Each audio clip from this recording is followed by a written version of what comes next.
Tonight on The Future of Everything, we've got some new UAP video from filmmaker and journalist Jeremy Corbell, who is standing by to break it all down. But first, here's a little bit of a closer look. This is a freeze frame. This is with some boosted contrast of what appears to be a disc-shaped object captured back in 2020, possibly somewhere over Afghanistan, Pakistan, the border there.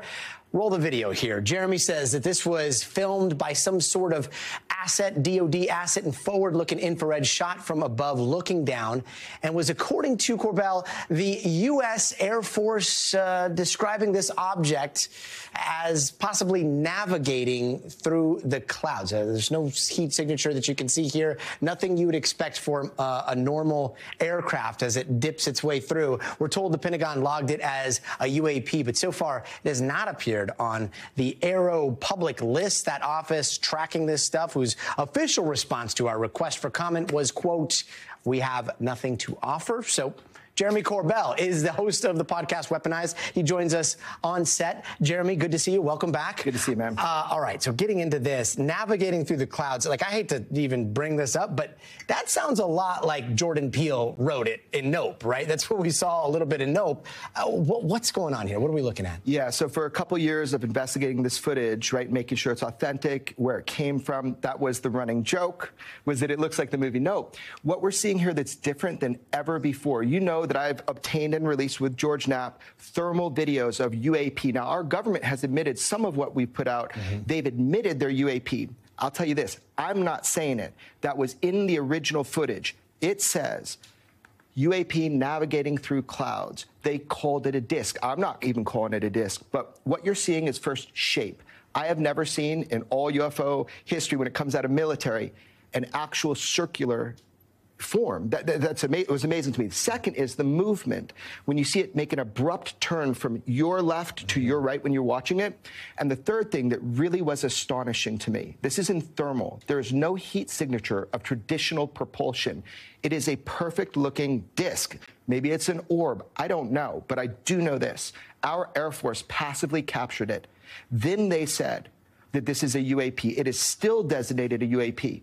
So when George and I obtain and release these, it's so the public can see. We're hoping to do a little bit of the job that we're not seeing with folks from Aero. Now, it does say AI enhanced. There, it looks like there's some artifacting around it. What is the actual video, and what is possible artifacts from trying to boost the contracts and see what's going on here? So we did an analysis of the video, but what I did was make sure to put out the original things that George and Knapp and I obtained. So you see it clearly says video 1, video 2, video 3. Our own government, because they've been studying this in the intelligence community since 2020, they did a sort of rudimentary, I would say, kind of highlighting or enhancement of it. And that's why you see like a white ring around it. This 2020 enhancement. This is like pre-ChatGPT, pre-AI revolution here. So what we did was we went in there just so people could see it better. We make it very clear, AI enhanced, because it changes the shape. It's a perfect sphere or a perfect circle, depending on angle of observation when you watch it. So what we did was heighten contrast, and we also made sure that you could see as it goes into the clouds. We punched in. So the military videos are the ones that are black and white. The ones that we tried to enhance so people could just see a little bit better of shape and movement is kind of more blue. And I mean, it's circular, and this is looking down at Earth, so you're looking at the clouds. Like, is there a chance that this is just a balloon? Right. So if you look at the movement and you look at wind, and this is why we put it out to the detectives online, but our military doesn't think so. Our military called it a disc. Our intelligence community has been at this since 2020. Now, look, when assets like this get out to journalists like me and George, you know, we're not experts at this, but we know and can report that our military calls us UAP, like every piece of footage we've put out. It's fascinating, man, and I think this rides on a much bigger and more important topic, which is that there are whistleblowers, and there are 3 who have confirmed to me, firsthand whistleblowers, that they will testify under oath publicly at Congress. Congress needs to respond to this video. It is time for them to respond to this, because I have people that are willing to testify at the next congressional hearing on UAP. Yeah, whether people like it or not, I mean, you have become the conduit for so many of these videos here. The military, you know, To us, the DOD is like, we have nothing to offer on this, and yet we don't see it on the AARO website. What part of this would be classified? Like, why wouldn't this be listed? I am not qualified to assess that kind of answer. I don't know. But what I do know is that every time that George Knapp and we obtain and release footage, it is funny how AARO then puts out something that looks similar, but it is not similar. Why don't you just put it out to the American public? I'm actually asking them to do so. They should do so, just like all the videos that George Knapp and I obtained and released. And when they do put stuff out, a lot of times what they do is they just take what was already publicly available, like the Tic Tac UAP. And you might remember I released a Tic Tac UAP from 2023. This is ongoing, man. And I'll tell you one last thing about this. This is the tip of the iceberg. What you're seeing here. George Knapp and I are committed to reporting on our best evidence, and you're seeing a part of that now.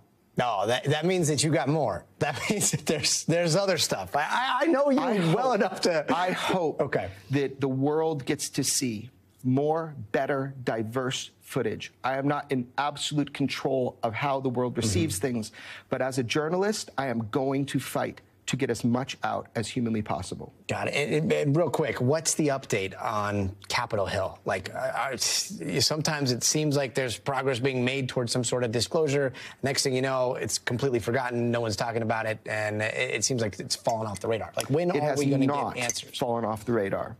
So Representative Luna has a task force. Representative Burleson is being vocal. Representative Burchett is fighting the fight to get transparency on UAP because UFOs are real and they show us something. They demonstrate a technology that we cannot replicate. Even AARO has to admit that. So the American public wants to know, are we going to have hearings? And I'll tell you this, man, I have constant talks on a weekly basis with everybody organizing, including David Grush, who still works in government as a whistleblower now. He got a job working with UAP task force or whatever they're calling it now. There will be more hearings. If they have courage, there will be more hearings. And I have 3 firsthand witnesses that they can put up to testify. We're looking forward to witnesses. We're looking forward to more evidence. Jeremy Corbell, so good to see you. Fascinating topic, isn't it? Yeah, always a fascinating topic. Thanks. We thank you for watching. And remember, stay updated on breaking news and top stories on the NBC News app or watch live on our YouTube channel.